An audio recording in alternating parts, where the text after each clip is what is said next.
Dante Bertana in San Mateo, California. Steve's hometown.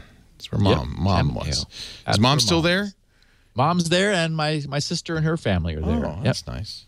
So that's where I go visit. He is worried about buffer overflows. Who isn't? My question is, he says, how exactly do buffer overflows lead to exploits? Oh, that's good. I don't understand how simply crashing a program or app leads to an exploit vector. I think you've explained this in the past in the show, but maybe you can give me a 30-second refresher. Thanks, as always. I've been listening since episode 1. I was 13, and I look forward to every new episode. What does that make him now, 23? Yeah, cool. All right. Okay, so Dante, we've said this many times. I've said it too. Here's the short answer. I was thinking about how could I say this in a way I never have before, and that is, due to the architecture of the CPU, the actual registers and memory arrangements, there's something called the stack, which is it's sort of like an accordion. You're able to borrow memory from this stack in a sequential fashion and give it back sort of in the reverse order. And it's very fast. That is, the operating system doesn't need to be involved, so you don't have to make OS calls. So it's fast, and it's there, and it's convenient. The problem is we use the stack both for program addresses and data. So you can, like when you're going to go somewhere and you want to be able to come back, you put the address of where you are on the stack. Then you go somewhere, and in order for that subroutine, for example, to come back to you, it knows to get the address from the stack. The problem is, while it's doing something, it has access to the stack. Sort of everybody does in a single process.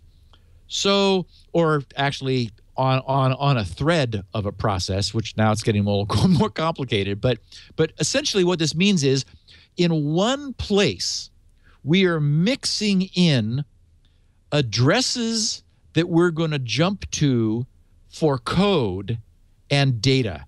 Because one of the things that happens is the so-called buffer overrun. We create a buffer dynamically by just saying, I want some buffer space on the stack. And we do it because it's so fast. It's when we do it right, there's no problems. It's when we do it wrong that there's a problem.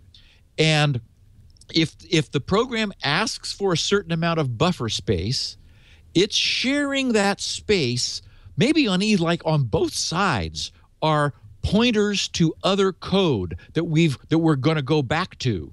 So if that buffer is overrun, if we store more on the stack than we thought we wanted stack space for, then we overwrite the instructions like right after the buffer that are telling us how to get back to where we came from, the return address.